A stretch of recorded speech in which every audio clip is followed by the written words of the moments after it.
जैसे कि हमें पता ही है दोस्तों, अभी फिलहाल मार्वल की तरफ से हर एक वीक एवेंजर्स डूम्सडे का एक नया टीजर आ रहा है। लेकिन इसके साथ साथ हमें एक नए शो का ट्रेलर भी देखने को मिल गया, जो कि है वंडर मैन। ये मार्वल की एक नई सीरीज है जो कि 27 जनवरी को प्रीमियर होने वाली है। और ऑनेस्टली इसका ट्रेलर मुझे पसंद आया। कुछ एक अलग वाइब आ रही है इसमें। अगर आप ट्रेलर देखो तो किसी भी नॉर्मल सुपर हीरो जैसा शो का फील नहीं आता है इसमें। इसमें कोई हीरोइक एंट्री नहीं है, कोई एपिक बैकग्राउंड स्कोर नहीं है, कोई वर्ल्ड सेविंग स्टेक्स का ओवर पुश नहीं है। यहाँ मार्वल ने जानबूझकर सुपर हीरो बैंगर से डिस्टेंस रखी है। ट्रेलर में हमें एक काफी इंटरेस्टिंग सिचुएशन दिखाई जाती है। हमारे जो लीड कैरेक्टर हैं उनके पास पावर्स आ चुकी हैं, लेकिन उन पावर्स का वो यूज करके कोई सुपर हीरो नहीं बनना चाहते, ना ही कोई सुपर विलन। वो अपनी सुपर पावर्स छुपा कर रखना चाह रहे हैं, क्योंकि उनकी लाइफ के कुछ और ड्रीम है। उन्हें बनना एक एक्टर, एक मूवी स्टार। वो सुपर हीरो बनकर लोगों को बचाना नहीं चाहते, वो कैमरा के सामने एक स्टार बनना चाहते हैं। और इसी कॉन्फ्लिक्ट को ये शो एक अलग तरीके से एक्सप्लोर करने वाली है। वंडरमैन का सबसे इंटरेस्टिंग प्रॉमिस ये लगता है कि ये शो बात करेगी बैकग्राउंड में क्या होती है जब एक मूवी बनती है। जब कोई सुपर हीरो मूवी बनती है तो उसके बैकग्राउंड में क्या होता है, वहाँ क्या चलता है, कैसे ये इंडस्ट्री वर्क करती है। बेसिकली मार्वल अपने ही जॉनर पर एक कमेंट्री करने वाली है। और ऑनेस्टली अगर मार्वल खुद अपने काम पर सटायर कर रहा है तो वो चीज बहुत ही शार्प होना चाहिए और वेल रिटेन होनी चाहिए। आधा अधूरा काम तो यहाँ पे नहीं चलेगा।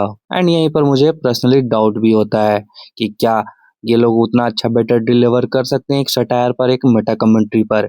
क्योंकि एक तरफ शो सुपर हीरो फटीक पर बात करना चाहता है, वहीं दूसरी तरफ ये खुद एक सुपर हीरो शो है जहाँ हमारे लीड के पास सुपर पावर भी हैं एंड वो एक्शन में भी दिखेंगे ही दिखेंगे। क्योंकि एट द एंड हम बात कर रहे हैं एक सुपर हीरो जॉनर मूवी की, एक सुपर हीरो जॉनर शो की। एट द एंड हम बात कर रहे हैं एक सुपर हीरो की, जो कि बेस है एक सुपर हीरो यूनिवर्स में। तो कहीं ना कहीं इस शो के एंड में सुपर हीरो जॉनर वापस से आना ही होगा। जहाँ आई बिलीव कि स्टार्टिंग के कुछ एपिसोड्स इस चीज पर फोकस करेंगे कि क्या होता है सुपर हीरो फटीग, वहीं दूसरे एंड में हमें वो सुपर हीरो वाला एलिमेंट देखने को मिलेगा, जहाँ इस चीज को कंफर्म करते हैं डैमेज कंट्रोल वाले। जैसे कि हमने देखा कि डैमेज कंट्रोल वाले मानते हैं कि हमारा मेन लीड एक पोटेंशियल थ्रेट है, तो उसको उस हिसाब से ट्रीट किया जाएगा। जहाँ अगर वो सुपर हीरो बनना नहीं भी चाहता है तब भी वो अपनी सेफ्टी के लिए तो अपने पावर्स यूज करेगा ही। तो ये शो पक्का सुपर हीरो फटीक वाली चीज से हटकर अपने सुपर एक्शन वाले पार्ट पे जाएगी ही जाएगी। एंड मुझे उसी का डर है। पर फन के लिए हमें यहाँ ट्रेवोर दिखने वाले हैं, जो कि अब शैंग-ची के बाद यहाँ दिखेंगे। तो मुझे वो देखना है उनकी स्टोरी की कहाँ से कैसे कैसे पहुंच रही है।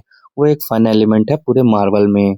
ओवरऑल वंडर मैन एक ऐसा मार्वल शो लग रहा है जो फॉर्मूला ब्रेक करना चाहता है, सुपर हीरो कल्चर पर क्वेश्चन उठाना चाहता है और थोड़ा सेल्फ अवेयर बनना चाहता है। लेकिन एग्जीक्यूशन यहाँ सबसे इम्पोर्टेंट फैक्टर है।